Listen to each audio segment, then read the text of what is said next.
इसके साथ क्या हुआ बना दिए गए रिजर्व, दूसरा तीसरा इसके तहत बेसिकली रिजर्व फॉरेस्ट के अंदर कोई घुस नहीं सकता, प्रोटेक्टेड के अंदर बेसिकली घुस तो सकता है बट पेड़ नहीं काट सकता, विलेज फॉरेस्ट के अंदर सब कुछ कर सकते हैं, बट बेसिकली मेजोरिटी जो लैंड एरिया है उसको रिजर्व एरिया और प्रोटेक्टेड एरिया में क्या कर दिया गया, कन्वर्ट कर दिया गया। ठीक है, तो जब ब्रिटिशर्स आए तो इन्होंने सबसे बड़ा नेगेटिव ड्रॉबैक किस पर डाला कि फॉरेस्ट एक्ट ऑफ 1865 डाल दिया, तो इससे पेस्टोरलिस्ट को खाना मिलने में क्या हो गई, पेस्टोरलिस्ट की कैटल्स को खाना मिलने में क्या हो गई, सबसे बड़ी प्रॉब्लम हो गई। इसके साथ साथ ब्रिटिशर्स ने क्या किया, सेकेंड चीज ब्रिटिशर्स ने ये किया कि भैया ब्रिटिशर्स हमेशा लालची थे। ठीक है, ब्रिटिशर्स हमेशा लालची थे, उनको कमाना था इंडियन से पैसा। ठीक है ना, आपने सुना होगा कि ब्रिटिशर्स ने क्या किया होगा, बहुत सारे हीरे जवाहरात लूट लाट के वहां पे ब्रिटेन लेके चले गए। ठीक है ना, उसी में इन्होंने एक और चीज किया था, आपका वो क्या नाम है, कोहिनूर लेके चले गए। तो एक तरीके से तुम ये समझ सकते हो कि भैया ब्रिटिशर्स हमेशा पैसा लूटने के लिए आते हैं, तो पैसा जनरेट करने के लिए इन्होंने क्या किया, इन्होंने इन आपके पेस्टोरलिस्ट के ऊपर भी क्या कर दिया, टैक्स लगा दिया। ठीक है ना, टैक्स कैसे लगाया, टैक्स इन्होंने लगाया कैटल के बेस पे। ठीक है ना, कैटल के बेस पे बोले तो क्या सिंपल सी ये बात है कि ब्रिटिशर्स ने ये बोला कि भैया जिसके जितने कैटल होंगे वो उतना ज्यादा टैक्स पे करेगा।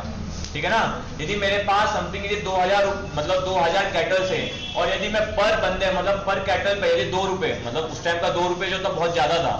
ठीक है ना, 2000 समथिंग 2 रुपए मेरे को पे करना, तो समथिंग को 4000 पे करना पड़ेगा, तो 4000 मेरे को क्या करना पड़ेगा, टैक्स के रूप में जमा करना पड़ेगा। ठीक है, इसके साथ साथ तीसरी चीज इन्होंने क्या करी, तीसरी चीज इन्होंने कर दी, इन्होंने निकाल दिया criminal act of 1871, criminal act of 1871। अब भैया 1871 का क्रिमिनल एक्ट क्यों लगाया ये समझाता हूं।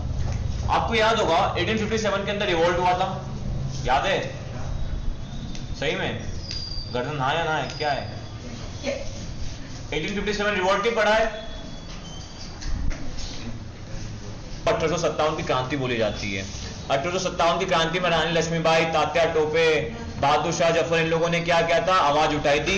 आपने एक नाम सुना होगा, मंगल पांडे, गोली ठोक दी थी एक के सिर में ब्रिटिशर्स के, सुनिए मंगल पांडे नहीं सुना है, जो मंगल पांडे ने एक ब्रिटिशर्स ऑफिसर के गले में जब गोली ठोकी थी तो हुआ ये था कि सारे के सारे इंडियंस ने उसको अपना एक तरीके से मान लो तुम एक तरीके से अपना आइडियल मान के ब्रिटिशर्स के खिलाफ आवाज उठा दी 1857 में, और अंग्रेजों के खिलाफ आवाज उठाने के बाद अब इनके खिलाफ विद्रोह चालू कर दिया और अंग्रेजों ने 1857 एंड होते होते क्या कर दिया था, इस विद्रोह को दबा दिया था। तो इसको फर्स्ट वॉर ऑफ इंडिपेंडेंस भी कहा जाता है। ठीक है ना, इंडियन हिस्ट्री में। बट ये बता इसलिए रहा हूं, इसलिए बता रहा हूं क्योंकि इसके बाद बहुत सारे एक्ट पास हुए। इसी एक्ट के अंदर आपका ये 1871 का क्रिमिनल एक्ट भी पास हुआ। इस क्रिमिनल एक्ट के अंदर ये जो आपके ये क्या थे, पेस्टोरलिस्ट, इनको कर दिया बैन, पेस्टोरलिस्ट को कर दिया बैन कि वजह यदि कहीं भी पेस्टोरलिस्ट जानवर चराते हुए किसी भी जंगल वंगल में और दिख गए और कहीं भी ब्रिटिशर्स ने पा लिया कि पेस्टोरलिस्ट क्या कर रहे हैं, जानवरों को कहीं चरा रहे हैं, तो इनको क्या करेंगे, हम एक तरीके से क्रिमिनल घोषित करके क्या कर देंगे, इनको मार देंगे। ठीक है, क्योंकि भैया देखो पेस्टोरलिस्ट को इसलिए किया, देखो पेस्टोरलिस्ट कहते हैं जानवर के रूप में चरवाए थे। ठीक है, अब जो फ्रीडम फाइटर्स होते थे, फ्रीडम फाइटर्स नाम सुने ना, अब वो तो मतलब अपना रूप चेंज कर करके अंग्रेजों को परेशान करते थे, तो वो लोग हमेशा पेस्टोरलिस्ट के फॉर्म में ही रहते थे। ठीक है ना, तो ब्रिटिशर्स का दिमाग खराब, बोला यार ये पेस्टोरलिस्ट, एक तो यार ये पेस्टोरलिस्ट के फॉर्म में रहते हो पता भी नहीं चलता है, तो ब्रिटिशर्स ने क्या किया कि पूरी की पूरी पेस्टोरलिस्ट के ऊपर क्रिमिनल एक्ट ऑफ 1871 लगा दिया कि भैया यदि कोई भी पेस्टोरलिस्ट ऐसा पाया गया कि वो ब्रिटिशर्स के ऊपर कोई रिवोल्ट कर रहा है या फिर उसके ऊपर शक भी हुआ कि वो किसी भी तरीके के रूप से हम पे क्या करेगा, कुछ आक्रमण या किसी भी तरीके का अटैक करेगा, तो हम क्या करेंगे, हम उसके ऊपर क्रिमिनल एक्ट ऑफ 1871 लगा के उसको जेल के अंदर डाल देंगे और उसको क्या कर देंगे, निपटा देंगे। ठीक है, उसके बाद उनके ऊपर इन्होंने कैटल्स के ऊपर नंबर क्या कर दिया, टैक्सेस इंपोज कर दिया। ठीक है, उसका नेक्स्ट पॉइंट क्या है, फोर्थ पॉइंट, जो आपके ये क्या बोलते हैं आपके, अरे क्या नाम है इसका यार, अरे मैं बार बार क्या बोल रहा था, वर्ड बेस्ट प्रोटे क्या बोल रहा था यार, वेस्टर्लिस्ट ही बोल रहा था ना यार। जो फील्ड कल्टिव याद है मैंने आपको बताया था, तो सेंट्रल रीजन के अंदर पेस्टोरलिस्ट जो होते थे वो क्या करते थे, आपके फार्मर्स के साथ रिलेशन बना कर रखते थे। ठीक है, ब्रिटिशर्स ने एक और काम कर दिया कि इन्होंने बोला नहीं, अब फार्मर्स क्या है, अब फार्मर्स पेस्टोलिस्ट से क्या करेंगे, सामान खरीदेंगे नहीं। और यदि किसी भी पेस्टोलिस्ट को पा लिया गया कि भैया कि वो सामान बेच रहा है किसी भी तरीके का, फार्मर्स वुलन क्लॉथ या किसी भी तरीके का कुछ भी ये मैन्योर, तो उसको क्या कर दिया जाएगा, निपटा दिया जाएगा। ठीक है, तो एक तरीके से ब्रिटिशर्स ने इन लोग की जिंदगी क्या कर दी, खराब कर दी। ठीक है, तो इसके अंदर बेसिकली 3 पॉइंट्स याद रखना, एक फॉरेस्ट एक्ट ऑफ 1865, दूसरी चीज याद रखना द क्रिमिनल एक्ट ऑफ 1871, तीसरा याद रखना the tax revenue which has imposed on the cattles. ठीक है, चौथा पॉइंट याद रखना by boycott, by reducing the मतलब फार्मर्स को हटा के ब्रिटिशर्स ने खुद मतलब फार्मर्स को एक तरीके से उन्होंने डरा दिया कि भैया ये पेस्टोलिस्ट से क्या करना, एक भी कुछ भी तरीके का सामान नहीं खरीदना। ठीक है ना, 4 पॉइंट से, इन 4 पॉइंट से ये डिफाइन होता है कि किस तरीके से पेस्टोलिस्ट की जिंदगी ब्रिटिशर्स ने क्या कर दी, हराम कर दी। ठीक है, इतना समझ में आ गया?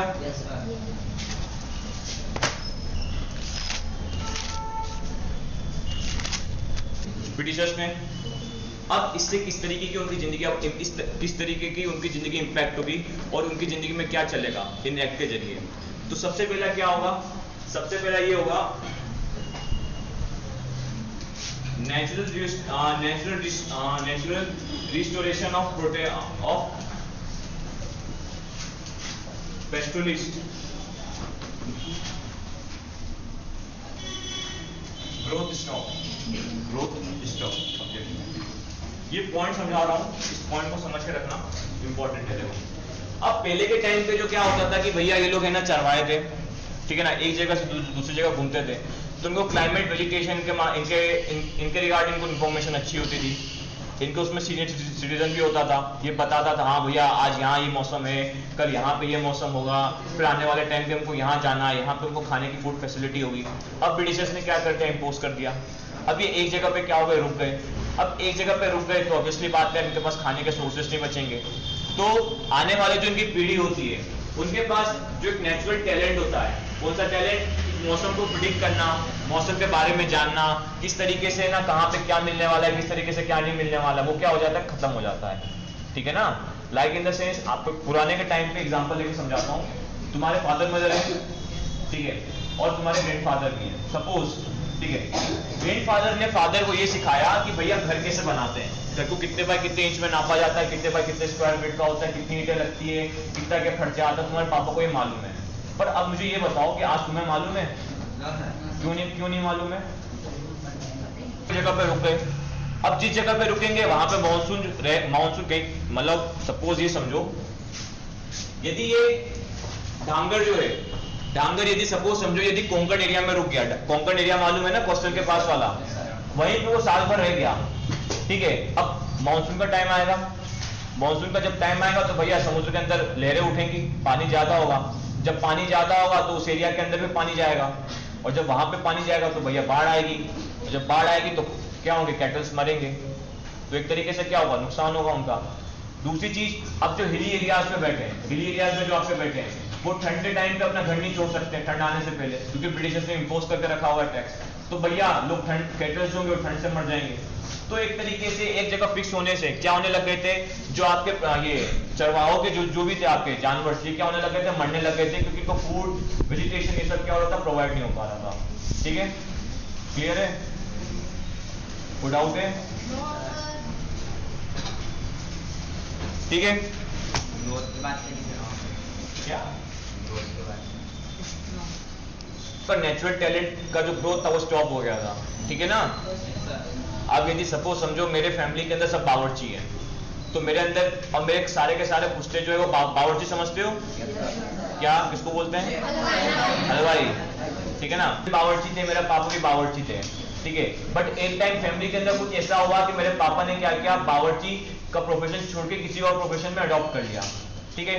अब हुआ ये कि भैया अब मैं आया, मैं अपनी पीढ़ी का आने वाला वंशज हुआ, तो मुझे क्या बावर्ची की चीजें मालूम होगी, यदि मेरे दादा नहीं रहेंगे तो नहीं मालूम रहेगी ना, ठीक है। अब तुम गांव में जाओ, देसी नुस्खे तुमको मालूम है, जब तुम्हारी तबीयत खराब होती है तुम्हारे दादा दादी को मालूम रहते हैं ना।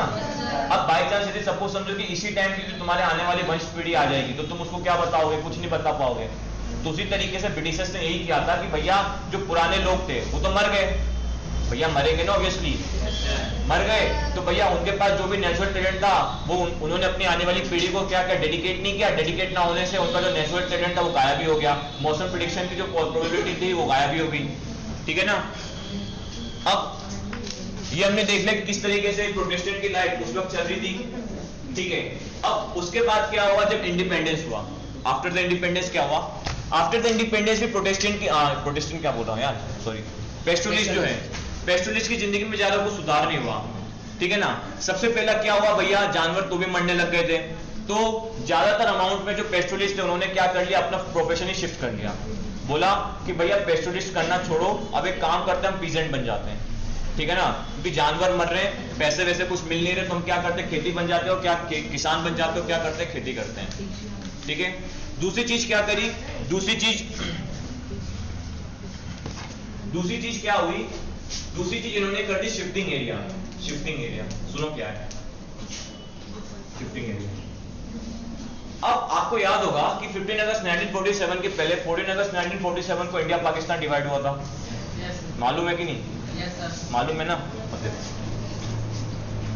इस एरिया के अंदर कौन सी रिवर बहती है भैया, जरा कोई बताएगा, इंडिया पाकिस्तान बॉर्डर पे इंडस बहती है, तो भैया फर्टाइल लैंड है, तो फर्टाइल लैंड के आसपास खेती होगी, वेजिटेशन होगा, ये मालूम है ना, वेजिटेशन होगा, तो भैया वहां पे कहीं ना कहीं पेस्टुलिस्ट भी आएंगे, चरवाहे लेके आएंगे ना। अब हुआ क्या भैया, यहाँ पे बन गई बॉर्डर, बन गई क्या बॉर्डर, अब बॉर्डर के उस पार तो पेस्टुलिस्ट अब जा नहीं सकता। अब जिस पेस्टुलिस्ट की आदत है कि वो हमेशा अपने जानवर को यहाँ इस पार चरवाने ले जा रहा था, तो उसके पास तो प्रॉब्लम हो गई, क्योंकि यहाँ तो बॉर्डर बन गया, तो वो क्या करेगा, वो अपना शिफ्ट जो आपका पेस्टुलिस्ट एरिया होगा उसको क्या कर देगा, शिफ्ट कर देगा, मतलब कहीं और जाके क्या करेगा, उसको ढूंढेगा, ठीक है ना, क्योंकि भाई बॉर्डर के उस पार कैसे भेजेगा जानवर को, ठीक है ना, पाकिस्तान वाले पकड़ लेंगे फिर गायब कर देंगे, है कि नहीं, ऑब्वियसली बात है ना। तो इस तरीके से इन्होंने क्या किया, अपना शिफ्टिंग कर लिया, ठीक है। तीसरा पॉइंट क्या है,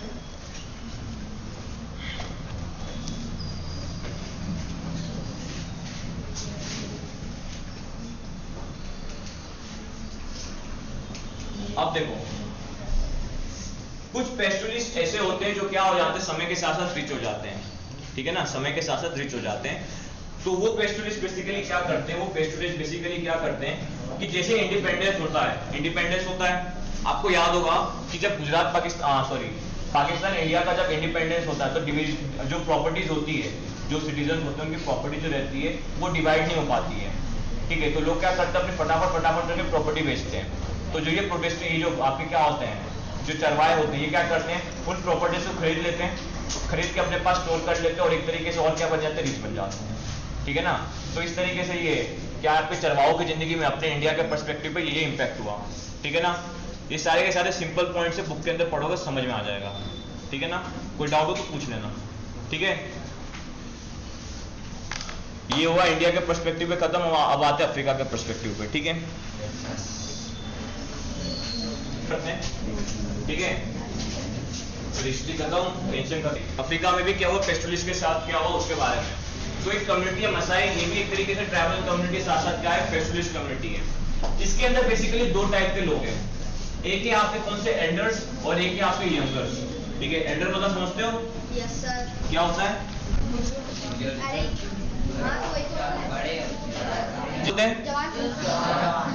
जिनकी एज छोटी होती है, ठीक है। अब मसाई के अंदर बेसिकली दो टाइप के लोग होते थे, एल्डर और यंगर।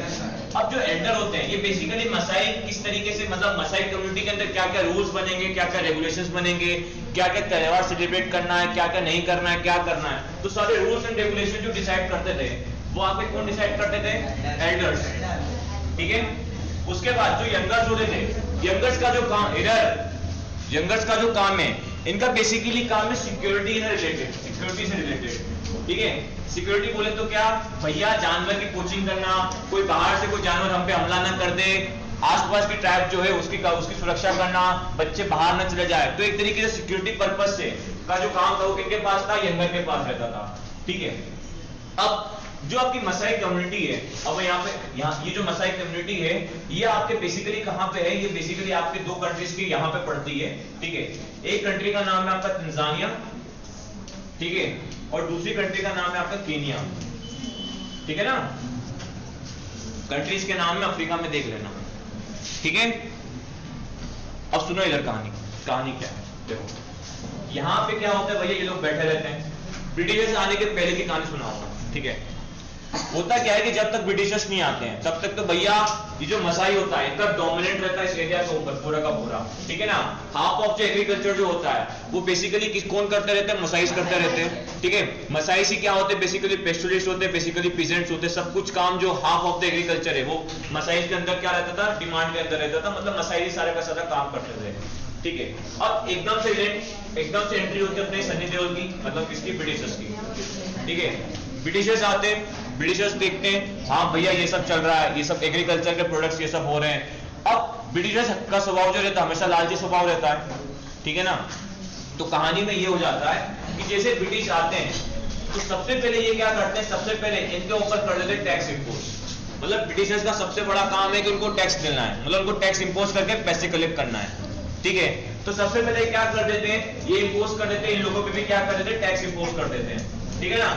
टैक्स कैसे इंपोज करते हैं, टैक्स इंपोज कर देते हैं नंबर ऑफ कैटल्स के बेसिस पे। भैया जिसके कैटल ज्यादा वो ज्यादा पैसा पे करेगा। अब जो खेत होगा, जिसके पास जितना बड़ा खेत होगा वो उतना पैसा पे करेगा, ठीक है। फिर इसके साथ साथ ये भी क्या इंपोज कर देते हैं, साथ में फॉरेस्ट लॉज भी इंपोज कर देते हैं। फॉरेस्ट लॉज भी क्या कर देते हैं, इंपोज कर देते हैं। फॉरेस्ट लॉज के साथ जो हमारे इंडिया के अंदर ब्रिटिशर्स ने क्या किया था, इंपोज किया था, ठीक है।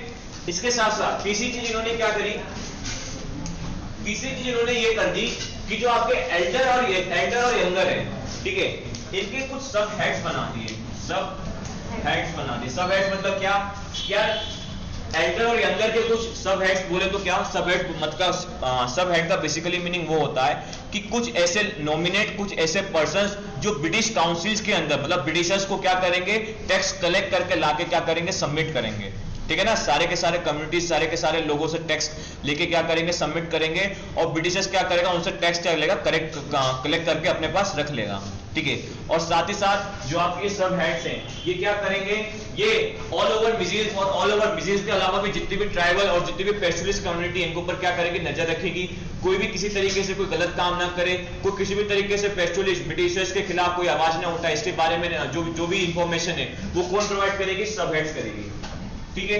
अब ब्रिटिशर्स ने ये टैक्स इंपोज कर दिया, ठीक है।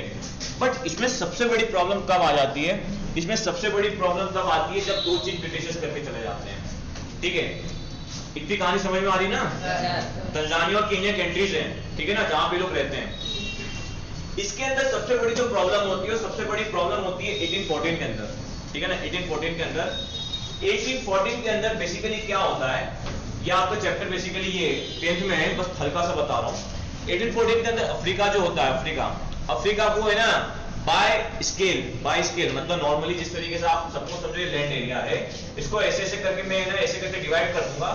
तो जो अदर कॉलोनीज और other European colonies plus Britishers, इन्होंने क्या किया, ऑन द पेपर जो अफ्रीका है उसको क्या कर दिया, पेन पेपर की हेल्प से, स्केल की हेल्प से क्या करते, डिवाइड कर दिया।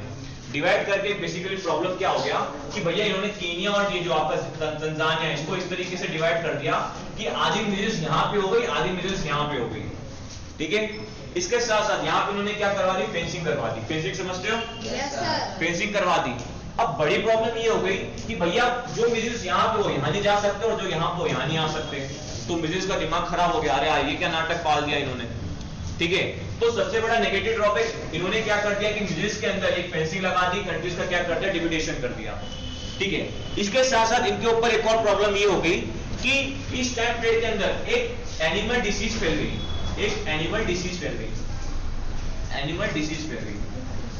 ठीक है। अब ये जो डिसीज है इसका नाम है रॉबेस्पियर, ठीक है, लिखना नहीं बस बता रहा हूं। रॉबेस्पियर इसका नाम है, नहीं रेंडिस्पियर इसका नाम है, सॉरी, ठीक है, रेंडिस्पियर नाम है। ये एक वायरल डिसीज है, ये बेसिकली किसके अंदर होता है, एनिमल्स के अंदर होता है, ठीक है। अब जब ये डिसीज एनिमल्स के अंदर होता है तो एनिमल्स क्या होते हैं, एनिमल्स वो कभी देखा होगा ना यार, कुत्तों के ऊपर कुत्तों की चमड़ी हटती है, अरे कभी देखा नहीं हो, कुत्तों के बाल गिरते हैं, ठीक है ना। तो उसी तरीके से क्या होता है कि रेंडिस्पियर के अंदर क्या होता है कि चमड़ी गिरती है, हल्की हल्की करके चमड़ी गल के गिरती है। तो होने क्या लग जाता है कि जो कैटल्स होते हैं वो क्या होने लग जाते हैं, मरने लग जाते हैं, ठीक है। कैटल्स क्या होने लग जाते हैं, मरने लग जाते हैं। तो नियर अबाउट 500,000 ऑफ अफ्रीका के जितने भी कैटल्स होते हैं वो इस डिसीज के कारण क्या हो जाते हैं, मर जाते हैं, तो इससे जो ये आपकी कौन सी जो आपकी पेस्टुलिस्ट कम्युनिटी है मसाई, ये एक तरीके से क्या हो जाती है, बहुत ज्यादा चिंतित हो जाती है, बहुत ज्यादा क्या हो जाती है, परेशान हो जाती है। ठीक है, उसके बाद आते आते नियर अबाउट 1850s आते जो मसाई लोग होते हैं वो इतने ज्यादा परेशान हो जाते हैं कि वो ब्रिटिशर्स के खिलाफ रिवोल्ट स्टार्ट कर देते हैं। ठीक है, बट ब्रिटिशर्स इतने ज्यादा समझदार होते हैं कि भैया वो रिवोल्ट को क्या कर देते हैं, दबा देते हैं। और उसके बाद क्या होता है कि मसाई कम्युनिटी के साथ साथ जितने भी अदर कम्युनिटीज होते हैं, इन लोग को बॉन्डेड लेबर्स के फॉर्म में क्या कर दिया जाता है, कन्वर्ट कर दिया जाता है। बॉन्डेड लेबर्स मतलब क्या, जो आपके बंधुआ मजदूर होते हैं। ठीक है, तो इस तरीके से अफ्रीका के अंदर भी क्या होता है, पेस्टुलिस्ट जो होता है वो किस तरीके से कन्वर्ट हो जाते हैं बॉन्डेड लेबर्स में, ये आपके बुक में बताया गया है। ठीक है, थोड़ा ज्यादा डिटेल बता रहा हूँ, बट लास्ट में ये होता है कि बेसिकली जो आपके मसाइज के लोग होते हैं इनको बॉन्डेड लेबर्स में कन्वर्ट करके इनको क्या करते थे, इनको एक तरीके से आप मान लो इनकी तस्करी करते थे। ठीक है ना, तस्करी समझते हो? नहीं, तस्करी का बेसिकली मतलब होता है एक जगह से दूसरी जगह इलीगल तरीके से क्या करना, माल को बेचना है, किसी भी इंसान को बेचना है, किसी भी तरीके का सप्लाई करना, स्मगलिंग। सही, स्मगलिंग करना। ठीक है ना, स्मगलिंग समझते हो? तो वही है। तो इस तरीके से आपका चैप्टर फिनिश हुआ।